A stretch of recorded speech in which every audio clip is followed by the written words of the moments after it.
सभी को जय मसीह। आप सभी को मैं स्वागत करता हूं प्रभु यीशु मसीह के सामर्थ्य नाम में। और आज हम लोग सीखेंगे बाइबल का परिचय, या फिर आप कह सकते हैं बाइबल का इंट्रोडक्शन। और आज मेरा मूल विषय यही है कि ताकि आप बाइबल के इंट्रोडक्शन को भली भांति जान सके। मैं जानता हूं कि आप लोग बाइबल के इंट्रोडक्शन को भली भांति जानते हैं, फिर भी ये मेरा प्रयास है कि आप लोग और परमेश्वर के अनुग्रह से बाइबल के इंट्रोडक्शन को भली भांति जान सकें, ताकि आपका जो विश्वास है प्रभु पर, वो विश्वास और भी विश्वास का नींव और भी मजबूत रहे। परमेश्वर के वचन के ऊपर में आपका विश्वास का नींव और भी गहरा और भी मजबूत और भी अटल रहे।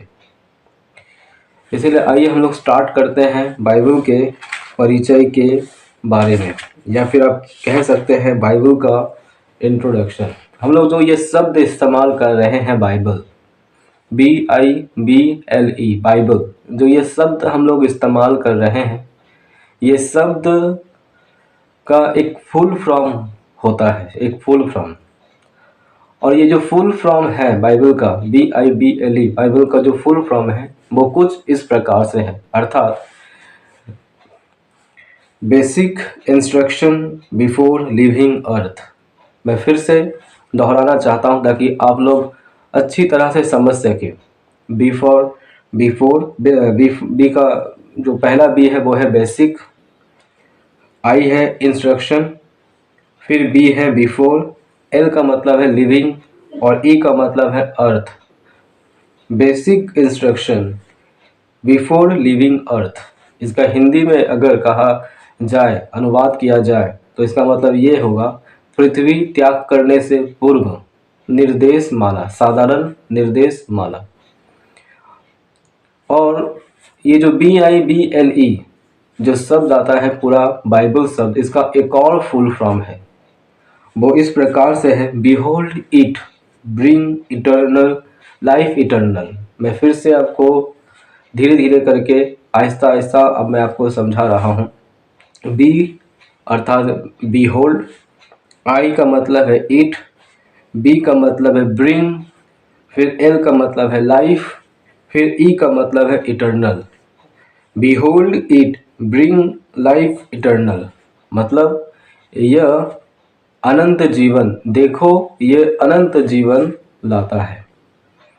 इसीलिए जो बाइबल का जो हम लोग जिस मुंह से कहते हैं बाइबल, उसका फुल फॉर्म दो प्रकार का है। एक हम लोग सीखे हैं बेसिक इंस्ट्रक्शन बिफोर लिविंग अर्थ, एक और है behold it bring life eternal. पहला का हिंदी मतलब है पृथ्वी त्याग करने से पूर्व साधारण निर्देशमाला, और दूसरा है देखो यह अनंत जीवन लाता है। यह है बाइबल का फुल फॉर्म। अब मैं आपको बताना चाहता हूँ ये बाइबल जो शब्द है, ये शब्द कहाँ से आया है। बाइबल जो शब्द जो हम लोग उच्चारण करते हैं, पहले हम लोगों ने देखे हैं कि बाइबल का फुल फॉर्म। अब मैं आपको बता रहा हूँ ये बाइबल जो शब्द आया कहाँ से आया, कैसे ये शब्द आज हमारे पास आया। इसके लिए इस विषय को मैं आपको बताना चाहता हूँ। बाइबल जो शब्द है, इसका मूल यूनानी भाषा, या आप कह सकते हैं ग्रीक भाषा में, इसको पहले बिब्लॉस कहा जाता था।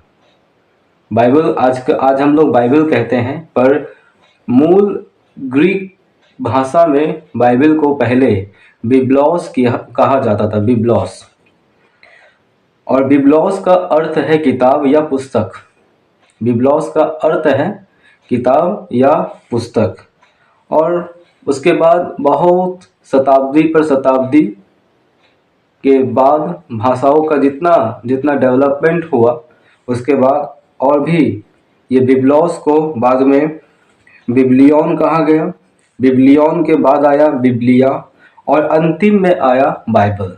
तो पहले था बिब्लॉस, बिब्लॉस के बाद आया बिब्लियन, बिब्लियन के बाद आया बिब्लिया, और बिब्लिया के बाद आया बाइबल। बिब्लिया के बाद आया अंतिम में बाइबल। और ये सारे जो हम लोग उच्चारण किए हैं, बिब्लॉस, बिब्लियन, बिब्लिया, जो हम लोग उच्चारण किए हैं, इस सब कुछ का मतलब है पुस्तक या किताब। पुस्तक या किताब। तो आशा करता हूँ कि आप इन दो विषयों को समझ पाए हैं। पहला हम लोगों ने देखे हैं बाइबल का फुल फॉर्म, उसके बाद हम लोग देखे हैं जो शब्द है बाइबल, ये शब्द कहाँ से आया। ये शब्द ग्रीक लैंग्वेज से, ग्रीक भाषा से आया, बिब्लॉस, बिब्लॉस से बिब्लियन, और बिब्लियन से बिब्लिया, और बिब्लिया से अंतिम में आया बाइबल। अब मैं आपको बताने जा रहा हूँ कि बाइबल का अर्थ क्या है, अर्थात बाइबल किसने लिखा है, कौन बाइबल का लेखक है। और ये आसान है हम लोगों के लिए। हम लोग जानते हैं कि बाइबल का मूल लेखक, प्रधान लेखक, मेन ऑथर जो है वो है खुद परमेश्वर, वह है खुद परमेश्वर। इस विषय को मैं और भी ज़्यादा मैं व्याख्या आपको देना चाहता हूँ। परमेश्वर ने 40 जन व्यक्तियों को उभारा कि 40 जन व्यक्ति परमेश्वर के कथन को, परमेश्वर के मुख से निकले हुए भव्य वचन को लिखना आरंभ करे। ये परमेश्वर ने 40 जन लेखकों को उभारा था। अर्थात परमेश्वर कहता गया और वो 40 जन व्यक्ति लिखता गया। अर्थात एक व्यक्ति, परमेश्वर जिसको इस्तेमाल कर रहा था, वो व्यक्ति अपने अनुभव से नहीं, अपने ज्ञान से, अपने विचार से नहीं, पर जो जो बातें परमेश्वर ने कहा वही सारे बातें उन्होंने लिखना आरंभ किया है, उन्होंने लिखना आरंभ किया है। इसीलिए इस बात के ऊपर कभी कंफ्यूज मत होइएगा कि बाइबल तो 40 जन मनुष्य ने लिखा, तो कैसे परमेश्वर ने लिखा। मैं आपको बताना चाहता हूं कि यदि आप एक व्यक्ति को, उदाहरण के रूप में, यदि आप एक व्यक्ति को कहेंगे कि जो मैं बोल रहा हूं उसे तुम राइटिंग में लिखो, अगला व्यक्ति जो लिखेगा वो आपके मुंह से निकले हुए वो सारे बातों को ही हूबहू लिखेगा, क्योंकि आप बोल रहे हैं और अगला लिख रहा है। ठीक उसी प्रकार परमेश्वर ने उन लोगों को कहा कि इन बातों को लिख ले, जो बातें मैं तुमको बता रहा हूँ। और 40 जन लेखक हम लोग जानते हैं, मूसा, सामुएल, राजा दाऊद जो भजन संहिता के लेखक है, और उसके बाद सुलेमान, मत्ती, मरकुस, लूका, यहाँ यूहन्ना, पतरस, पौलुस, ऐसे कुल 40 जन व्यक्तियों को परमेश्वर ने उभारा ताकि परमेश्वर वचनों को वो लिखना आरंभ करे। हालेलुया। इसीलिए बाइबल का मूल लेखक यदि कोई है तो वो है खुद परमेश्वर। मैं आपको बताना चाहता हूँ दूसरा तीमुथियो, उसका 3 अध्याय 16 आयत को आप ध्यान से पढ़िएगा। दूसरा तीमुथियो 3 अध्याय 16 आयत, जहाँ पर लिखा हुआ है कि संपूर्ण पवित्र शास्त्र, संपूर्ण बाइबल परमेश्वर के आत्मा के द्वारा रचा गया है, परमेश्वर के प्रेरणा द्वारा रचा गया है। हालेलुया। इसीलिए बाइबल का जो मूल लेखक है, बाइबल का मूल लेखक और कोई नहीं, वह खुद परमेश्वर है। अब मैं आपको एक और बहुत सुंदर विषय बताने जा रहा हूँ, वो ये है लिखने का स्थान। अर्थात जब बाइबल लिखा जा रहा था, वो कौन कौन सा स्थान था जिस स्थानों से बाइबल को लिखा जा रहा था। और ये बात सुनकर आप हैरान हो जाएंगे कि जब बाइबल लिखा जा रहा था तो बाइबल 3 बड़े महाद्वीपों से लिखा जा रहा था, 3 बड़े द्वीपों से। एक है यूरोप, दूसरा है अफ्रीका, और तीसरा है एशिया। एशिया, यूरोप और अफ्रीका। एशिया, आप लोग सही सुन रहे हैं, एशिया, अफ्रीका और यूरोप, इन बड़े बड़े महाद्वीपों से, 3 महाद्वीपों से बाइबल को लिखा गया।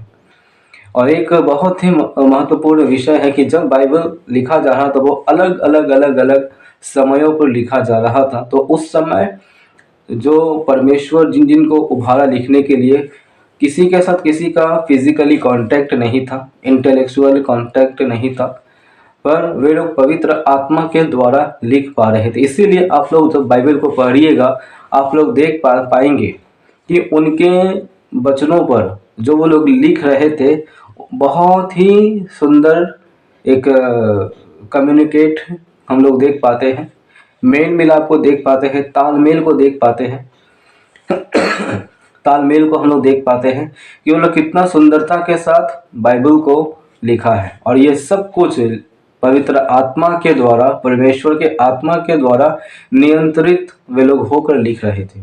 इसलिए कोई भी एक दूसरे के खिलाफ नहीं लिखा। आज मैं आपको यहाँ से एक मैसेज देना चाहता हूँ प्रिय भाई बहनों। वो मैसेज ये है कि आज आप लोग मसीहत को देख पा रहे हैं चारों तरफ, कि आज बहुत से जगहों पर गड़बड़ी छाया हुआ है। एक जन दूसरे जन के विरोध में बोल रहे हैं, तो एक जन उसके विरोध में बोल रहे हैं। किसी के साथ किसी का कोई तालमेल नहीं। आज तो हम लोग फिजिकली या इंटेलेक्चुअली हम लोग मिलजुल सकते हैं, देख सकते हैं, पर उस समय जब बाइबल को लिखा जा रहा था, उस समय कोई किसी के साथ फिजिकली नहीं, कोई किसी के साथ इंटेलेक्चुअली नहीं, कोई मेल मिलाप नहीं था। पर उनके लेखों में बहुत से सुंदर तालमेल को हम लोग देख पाते हैं। और हर एक जन परमेश्वर के महिमा के बारे में वे लोग लिख रहे थे, और किसी के साथ किसी का कोई विरोध नहीं। और आज वही परमेश्वर है, वही परमेश्वर का प्रेरणा है, पर ये कहाँ से हो गया? आज इन बातों को हमें पवित्र वचनों से ही समझना होगा। हालेलुया। इसलिए मैं आशा करता हूं कि आप लोग समझ रहे हैं कि जब बाइबल को किन किन स्थानों से लिखा गया था, और जब लिखा जा रहा था, तो किसी के साथ किसी का इंटेलेक्चुअली मिलना जुलना नहीं था, या फिजिकली मिलना जुलना नहीं था। कोई जेल में लिख रहा था, तो कोई पतनुस नामक टापू पर लिख रहा था, तो ऐसे ऐसे कोई बंदी गृह से लिख रहा था। तो किसी के साथ किसी का उतना मैंने फिजिकली मेल जोल नहीं हो रहा था, पर उनके लेखों में बहुत ही सुंदरता हम लोग देख पाते हैं। और ये सब कुछ परमेश्वर के प्रेरणा के द्वारा हो रहे थे। अब मैं आपको बताऊंगा कि बाइबल को कितने भागों में बांटा गया है। तो हम लोग शुरू में क्या देखें? शुरू में देखे हैं कि बाइबल का फुल फॉर्म, कि बाइबल क्या है। बाइबल का फुल फॉर्म दो बातों को हम लोग देख पाए हैं। एक है बेसिक इंस्ट्रक्शन बिफोर लिविंग अर्थ, और दूसरा है behold it bring life eternal. उसके बाद देखे हैं कि बाइबल का जो शब्द है, जो शब्द हम लोग उच्चारण करते हैं बाइबल, ये शब्द कहाँ से आया। उसके बाद हम लोग देखेंगे बाइबल का मूल लेखक कौन है। उसके बाद हम लोग देखे हैं कि बाइबल का जो जब लिखा जा रहा था, तो कौन कौन सा देशों में से होकर लिखा जा रहा था। अब मैं आपको बताऊंगा कि बाइबल जो हम लोग पढ़ते हैं, बाइबल का दो विशेष भाग हैं। एक है पुराना नियम और दूसरा है नया नियम।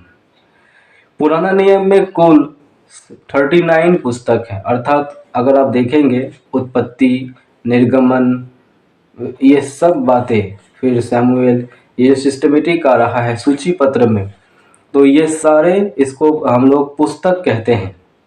और उत्पत्ति से लेकर मलाकी तक जितने भी पुस्तक हम लोग देख पाते हैं, वो पुस्तक 39 है। और एक और पार्ट हम लोग देख पाते हैं नया नियम, जहाँ पर हम लोग यीशु मसीह के विषय में सीख पाते हैं, जान पाते हैं। तो नया नियम में भी कुल 27 पुस्तकें हैं, अर्थात मत्ती, मरकुस, लूका, यूहन्ना, इस प्रकार से मत्ती से लेकर प्रकाशित वाक्य तक कुल 27 पुस्तकें हैं। और ये 39 और 27 पुस्तकों को जब हम लोग जोड़ते हैं, जब हम लोग ऐड करते हैं, तो हमें 66 पुस्तक हमें मिल जाता है। 66 पुस्तक। इसीलिए बाइबल को लाइब्रेरी भी कहा जाता है, क्योंकि जिस तरह एक ग्रंथागार में, एक पुस्तकालय में बहुत से ढेर पुस्तक रहता है, बहुत से पुस्तकों वहाँ पर हम मिल जाता है पढ़ने के लिए। ठीक उसी प्रकार बाइबल को पुस्तकों का संग्रह कहा जाता है, क्योंकि इसमें 66 पुस्तक हमें मिलता है। हालेलुया। मैं आशा करता हूँ कि आप इन बातों को समझ पाए हैं कि बाइबल का जो प्रथम परिचय मैं आज आपके सामने शेयर कर रहा हूँ कि ये कितना इम्पोर्टेंट है। इसके बाद हम लोग सीखेंगे पुस्तकों का परिचय, अर्थात उत्पत्ति का पुस्तक, उसके बाद निर्गमन का पुस्तक। इन पुस्तकों का परिचय को हम लोग देखेंगे। इसके साथ साथ देखेंगे जो हम लोग शब्द पढ़ते हैं पुराना नियम, ये शब्द का अर्थ क्या है। इसीलिए अभी के लिए इतना ही। परमेश्वर आप सभी को ब्लेस करे, और यदि ये वीडियो अच्छा लगा हो तो परमेश्वर की महिमा के लिए दूसरों के साथ भी शेयर करें, ताकि वे भी परमेश्वर के वचन के द्वारा शिक्षित हो सके। परमेश्वर आप सभी को आशीष करे। आमीन।